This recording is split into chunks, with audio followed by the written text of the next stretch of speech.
میں زیادہ دیر میرے لیے بیٹھنا ممکن نہیں ہوتا، اس لیے میں جلد اجازت لوں گا. یہ جلد بھی نہیں ہے، 3 گھنٹے ہو گئے مجھے بیٹھے ہوئے. جب ثاقب اکبر صاحب کا شیرازی صاحب نے نام لیا تو میں ثاقب اکبر صاحب سے بڑی محبت کرتا ہوں. کئی سال ہم ملی یکجہتی کونسل میں رہے ساتھ ساتھ. مجھے ان کے مسلک کا پتہ ہی نہیں چلا. یہ ہمارے مفتی گلزار نعیمی صاحب تشریف فرما ہے. ہم آپس میں تھوڑی بہت ہلکی پھلکی بحث بھی کرتے تھے، تو انہوں نے کبھی یہ تاثر دینے کی کوشش نہیں کی کہ وہ اہل بیت کے ٹھیکیدار ہیں.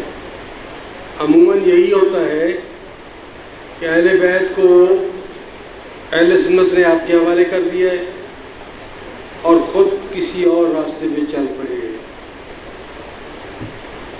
ہم صوفیہ لوگ اہل بیت کے بغیر تو ہمارا کوئی اور راستہ ہے ہی نہیں، کیونکہ ہمارا جو روحانی رشتہ ہے، جو ہمیں روحانیت عطا ہوئی ہے، وہ حضرت مولا کائنات کے صدقے عطا ہوئی. اس لیے ہم تو ان کو چھوڑ نہیں سکتے، نہ ہم کہیں اور جا سکتے ہیں. بہرحال بہت اچھے انسان تھے، ایک رواداری رکھنے والا انسان، سب کو قبول کرنے والا انسان. خوش دلی سے انہوں نے سب کو قبول کیا. کسی کے مسلک پر کبھی انہوں نے کوئی رائے نیگیٹو نہیں دی. اور ابھی ایک صاحب کہہ رہے تھے کہ اگر کسی نے ان کے اوپر تنقید بھی کی ہے، مفتی صاحب گواہ ہوں گے میری اس بات کے، کہ انہوں نے پلٹ کے جواب بھی نہیں دیا اس کا، اور وہ اپنے اس راستے پر چلتے رہے جو ان کو بتایا گیا تھا. ان کی کمی، کہتے ہیں جی کام نہیں رکتا کسی کے جانے سے. میں کہتا ہوں بہت فرق پڑتا ہے. انسان سے انسان تک بہت ایک ویریشن ہے، ایک فرق ہے. جو خاصیتیں اور جو محبتیں اور جو سلیقہ ان میں تھا، اسی کے وہی مالک تھے. زیادہ گفتگو میں نہیں کر سکوں گا. میں عرض صرف یہ کرنا چاہتا ہوں کہ پاکستان کا یہ واحد سنی دربار ہے جس کے اوپر ہمارے تمام مذہبی پروگرام ہوتے ہیں. سیدہ کائنات سلام اللہ علیہ کانفرنس ہوتی ہے، حضرت خدیجۃ الکبریٰ کانفرنس ہوتی ہے، مولا کائنات کانفرنس تو خیر بہت بڑی ہوتی ہے، شہدائے کربلا کانفرنس ہوتی ہے. اور ہم اپنے ان مرشدوں کو نہیں بھولیں، کیونکہ خواجہ غلام فرید رحمۃ اللہ علیہ نے اپنی شاعری میں کہا تھا، یہ سنا رہا ہوں حضرت جی بسم اللہ. شاہ، ایک شعر تو ایسا مشکل ہے کہ شاید آپ بھی نہ پڑھ سکے، بسم اللہ. وہ صرف خواجہ غلام فرید ہی پڑھ سکتا ہے، جس کو کسی کا خوف نہ ہو، ڈر نہ ہو.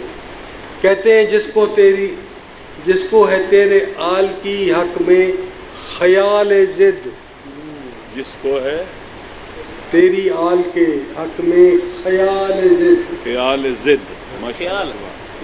زنیم ہے ملون ہے ولدن.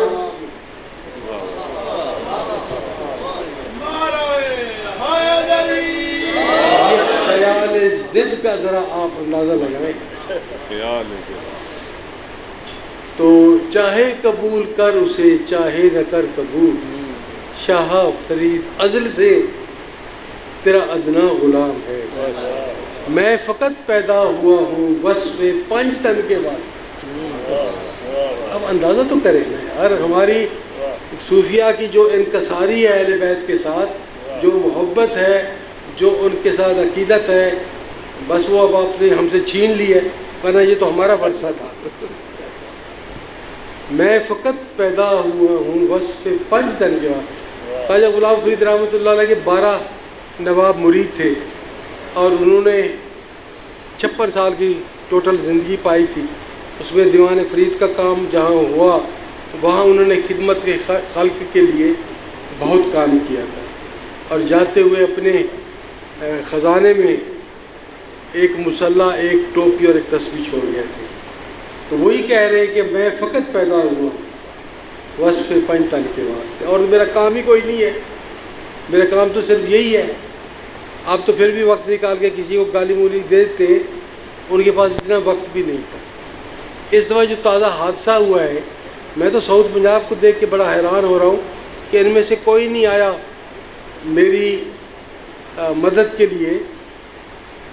میں نے رمضان شریف میں اہل تشیع کو وہاں پر افطاری دی، 60 لوگ تھے وہاں پہ، اور یہ ہر سال کا عمل ہوتا ہے۔ آپ کے جید علماء کرام بھی وہاں تشریف لاتے رہے، تقاریر کرتے رہے دربار۔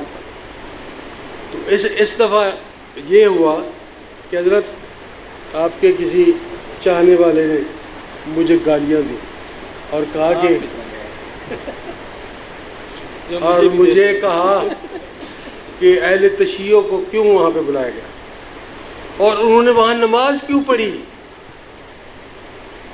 یار باپ دادا تو ہمارے وہاں پہ دفن ہے، تمہیں کیا تکلیف ہوئی ہے؟ اور تمہیں پتہ نہیں ہے نجران کے عیسائی جب آئے تھے اور انہوں نے پوچھا تھا کہ ہم عبادت کہاں کریں، سرکار نے کہا یہاں کرو مسجد نبی میں۔ اور تم کس مذہب کے ہو؟ اور اللہ کی عبادت کی ہے نا انہوں نے۔ بہر اس پہ ہم نے مقامی جو تنظیم ہے اس کو رپورٹ کیا، انہیں سوشل میڈیا پہ لگا دی یہ ساری بات، اور وہ ساری میں شرازی صاحب کے پاس بھی بھجوائی ہے۔ اچھا وہ پھر مجھے جو گالیاں دی ہیں، اور پھر قصور میرا جو لکھا ہے کہ اہل تشیع کو کیوں، میرے والد صاحب کو بھی گالیاں دی انہوں نے۔ اچھا وہ یہ تھا کہ انہوں نے نماز یہاں کیوں پڑھی؟